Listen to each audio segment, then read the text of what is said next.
Hello students, उम्मीद है कि आप सभी अच्छे होंगे। आज हम जो आपका फर्स्ट टेस्ट है उसके ऊपर बात करने वाले हैं कि आपको किस हिसाब से वो फर्स्ट टेस्ट कंडक्ट करना है, उसका क्या प्रोसीजर रहेगा। तो सबसे पहले हम बात करते हैं पेपर की। तो जो पेपर है वो आपको PDF फाइल में, जैसे कि रोज़ आपका PDF फाइल में होमवर्क आता है, उस प्रकार से आपको PDF फाइल बना के पेपर भेज दिया जाएगा। वो पेपर आपके पास जैसे मोबाइल आता है, आपके पेरेंट्स घर पे आते हैं और उसको सॉल्व करना है। पेपर जो है अपनी ईमानदारी से सॉल्व करना है, चीटिंग नहीं करनी है, क्योंकि आपको भी पता है कि हम आप तक नहीं आ सकते हैं। और अपनी ईमानदारी का परिचय देते हुए उस पेपर को सॉल्व करना है। पेपर जो है वो आपको अपनी नोटबुक है, उस नोटबुक से जिसे आप स्कूल के अंदर टेस्ट देते हो, जैसे पहले स्कूल चलती थी अपनी, उसके अंदर आप टेस्ट दिया करते थे एक पेज निकाल के बीच में से, वैसे आपको एक पेज लेना है। उस पेज के अंदर आपको क्या करना है, नॉर्मली वही अपना नाम डालना है। सबसे पहले ऊपर आपकी क्लास डालनी है, आपका सब्जेक्ट डालना है, आज की डेट डालनी है और ये सब चीज़ें मेंशन करनी है। मेंशन करने के बाद में आपको जैसे जनरली वही क्वेश्चन आंसर क्या करने हैं, उसे जो पेपर शीट है उसके अंदर मेंशन करने हैं। वो कैसे करने हैं, जैसे जो नॉर्मली मैं आपको बता देता हूँ।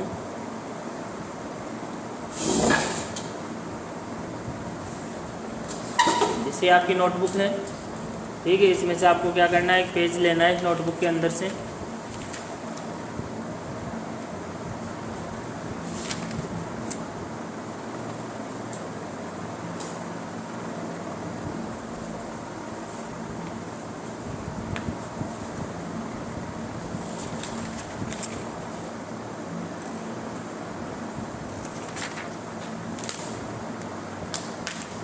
पेपर आपको PDF फाइल में भेज रहे हैं। उस PDF फाइल में आपको जैसे आपके पास मोबाइल आएगा, आप करके तुरंत हमें वापस से इसको सेट भी करना है।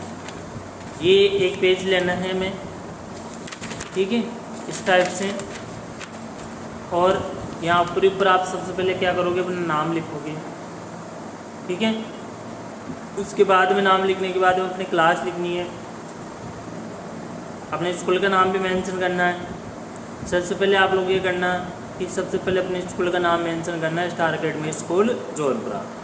फिर उसके बाद में आपको अपना नाम लिखना है, फिर आपकी क्लास इसमें नोट करनी है, सब्जेक्ट नोट करना है, डेट नोट करनी है। ये पेपर इसके अंदर करने के बाद में आपको इसको करके और वापस से व्हाट्सअप करना है, ठीक है। ये पेज रहेगा, इस पेज को क्या करना है आपको, करने के बाद में व्हाट्सअप करना है। किसी भी स्टूडेंट को चीटिंग नहीं करनी है। और जो पेपर है वो नॉर्मली आपको सिलेबस भेज दिया गया है, उस सिलेबस के अंदर से ही आएगा। किसी भी प्रकार का कोई डिस्कशन नहीं होगा अपने पेरेंट्स से, कोई भी अपने पेरेंट्स से या फिर किसी अदर पर्सन से आप क्वेश्चंस नहीं पूछोगे। अब ये आप व्हाट्सएप पे भेज दोगे, व्हाट्सएप पे भेजने तुरंत उसी टाइम आपको व्हाट्सएप करना है। उसके बाद में आप उस पेपर में कोई भी चेंजेस नहीं करोगे। जैसे ही आपके एग्ज़ाम कंप्लीट होंगे, 2 या 3 जो भी आपके सब्जेक्ट आपको उस सिलेबस के अंदर भेजे गए हैं, वो कंप्लीट होने के बाद में आपको क्या करना है कि इन नोटबुक्स को संभाल के रखना है घर पे। जो भी आपके जैसे मान लो 3 सब्जेक्ट है, 4 सब्जेक्ट है, इन एग्ज़ाम की नोटबुक्स को आपको संभाल के रखना है। जैसे आपके एग्ज़ाम कंप्लीट होगी, उसके नेक्स्ट दिन हम आपके घर पे आएंगे और उनको इन सभी नोटबुक्स को हम लेके जाएंगे, कलेक्ट करेंगे आपसे।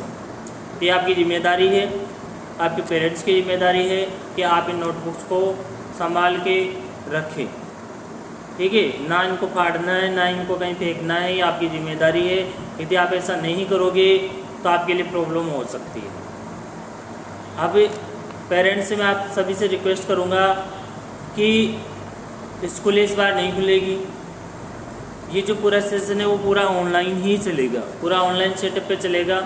इसलिए आप सभी से रिक्वेस्ट है कि आप ज़्यादा से ज़्यादा इस ऑनलाइन प्लेटफॉर्म के ऊपर बिलीव करें और अपने बच्चों के भविष्य को लेकर चिंतित रहे और इनके साथ रहे, इनको होमवर्क करवाने में हेल्प करें। अगर आप जितना ज़्यादा इस विकट समय में आप अपने बच्चों के साथ रहेंगे, उतना ही ज़्यादा बेनिफिट आपको रहेगा, आपके बच्चों की पढ़ाई सुचारू रहेगी। आप सभी को पता है कि हमसे जो हो रहा है, हमारा जो भी प्रयास है वो हम कर रहे हैं, लगातार आपके बच्चों के पास हम पहुंच रहे हैं। लेकिन कई जगह पर देखा जा रहा है कि बच्चे होमवर्क नहीं कर रहे हैं। कई पेरेंट्स ऐसे जवाब देते हैं कि साहब हमें तो पता ही नहीं कैसे क्या होता है क्या नहीं होता, हमारे पास मोबाइल नहीं है, हमारे पास वो नहीं है। जबकि आप लोगों के पास मोबाइल भी अवेलेबल है, आप करवा भी सकते हो। कई पेरेंट्स ये कहते हैं कि हमारे पास समय नहीं है। तो पेरेंट्स, समय किसी के पास नहीं है इस दुनिया में। हम भी बिजी रहते हैं, आप भी बिजी रहते हैं, लेकिन बच्चों के जो कैरियर का सवाल है उसके लिए आप सभी को समय तो निकालना पड़ेगा। हाँ, इतना हम कर सकते हैं, एक कॉल पे अगर आपके बच्चे को कोई भी प्रॉब्लम है, आपको कोई भी प्रॉब्लम है, एक कॉल पे मैं आपके घर पे हाजिर रहूँगा।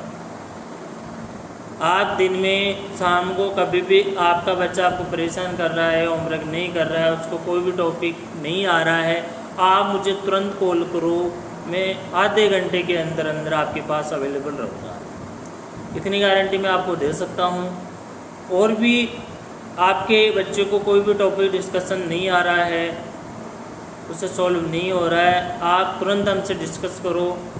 जितना आप अपने बच्चों को ऑनलाइन पढ़ाई के लिए मोटिवेट करोगे उतना ही आपके लिए बेस्ट रहेगा। आप अगर आज स्कूल खुलने के इंतज़ार में बैठे हो तो ये आपकी सबसे बड़ी गलती है। आप अपने बच्चे को अंधेरे में भेज रहे हो, आपके बच्चे का जो कैरियर वो बर्बाद हो रहा है। इसलिए आप सभी से मैं हाथ जोड़ के विनती करता हूँ कि ऐसा नहीं करें। जो भी ऑनलाइन सेटअप है इसका चुनाव करें। इसमें कुछ खामियां रह रही है तो आप हमें बताइए, हम उसमें सुधार करेंगे। कोई भी कमी रहती है आप हमें तुरंत बताइए, हम उसमें सुधार करेंगे। और आप लोग ऐसा नहीं सोचे कि लूटने कोसने का काम है, लूटने कोसने का काम बिल्कुल भी नहीं है। हम जितनी मेहनत करेंगे उतने हम आपसे पैसा लेंगे और एक्स्ट्रा नहीं लेंगे। इसलिए अपने माइंड से जो थ्योरी बना रखी कि प्राइवेट स्कूल वाले लूट रहे हैं, लूटने का काम बिल्कुल भी नहीं कर रहे हैं हम। जितना हम मेहनत करेंगे उतना ही हमने पहले भी आपसे लिया है और आगे भी हम उतना ही लेंगे। और स्कूलों से हमें कोई मतलब नहीं है। हमने आपको जितना दिया उतना हम ले रहे हैं और उतना ही लेंगे आपसे। इसलिए इस सोच को अपने माइंड से निकाल दे।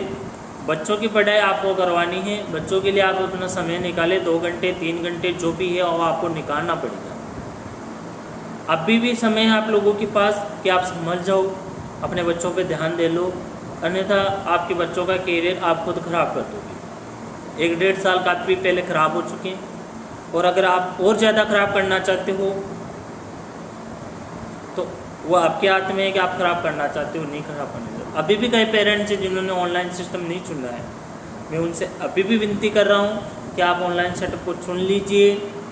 पैसे खर्च होंगे, आप शादी ब्याह में गाड़ी लाने के लिए और भी कई काम होते हैं, पैरावनी करनी है और भी कहीं जाना है, घूमने जाना, उसमें आप लाखों रुपए खर्च कर देते हो।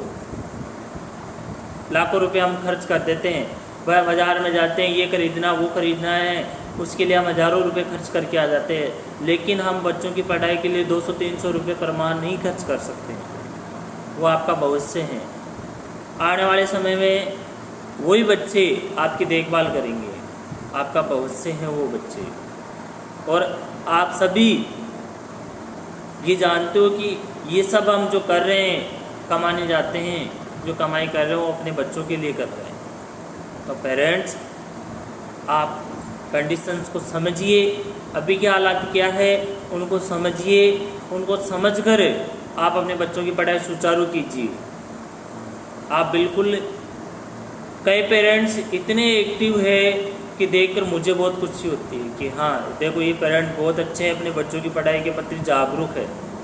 बहुत सारे ऐसे पेरेंट्स हैं जो केवल उन्हें मतलब है अपने बच्चों की पढ़ाई से, और कई ऐसे पेरेंट्स हैं जिनको कोई मतलब ही नहीं है बच्चों की पढ़ाई से। पढ़ रहा है तो पढ़ रहा है, नहीं पढ़ रहा तो नहीं पढ़ रहा, मेरे को मतलब ही नहीं है। तो पेरेंट्स ऐसा नहीं करें, बच्चे आपके हैं। अभी जो समय है इस कोरोना काल के अंदर, जहाँ तक 99% जो संभावना है ना इस साल स्कूल नहीं खुलेगी। इसलिए अभी भी आपके पास समय, आप संभल जाइए। अगर आप अभी भी संभल जाओगे तो आपका जो बच्चा है जो बेक सिलेबस है उसको आसानी से कवर कर सकता है। हमारी टीम और मैं आपके लिए 2400 घंटे अवेलेबल है और आने वाले समय में हम और भी बेस्ट देने का प्रयास करेंगे। आपके बच्चे को मैंने आपका ऑलरेडी कह दिया, कोई भी टॉपिक नहीं आ रहा है, नहीं हो रहा है तो आप हमें कॉल करिए, व्हाट्सअप कीजिए, वीडियो कॉल कीजिए, जो भी आप कर सकते हो कीजिए, हम उससे डिस्कस करेंगे, उससे सीखेंगे। अगर फिर भी आपके सिस्टम में नहीं बैठ रहा तो आप अपने बच्चे को स्कूल लेके आइए 8 से 11, हम उस बच्चे की क्लास लेके यहाँ पढ़ाएंगे स्कूल के अंदर, लेकिन लाना ले जाना आपका रहेगा। तो जो भी हमसे होगा हम आपके लिए करेंगे, 2400 घंटे हम आपके लिए तत्पर हैं। और ध्यान आपको देना है, समय आपको निकालना, आप आसानी से अपने बच्चों के लिए 1-1.5 घंटा निकाल सकते हो, मुझे पता है, सभी की एक्टिविटीज़ मेरे को पता है। तो आज के लिए इतना ही, थैंक्स।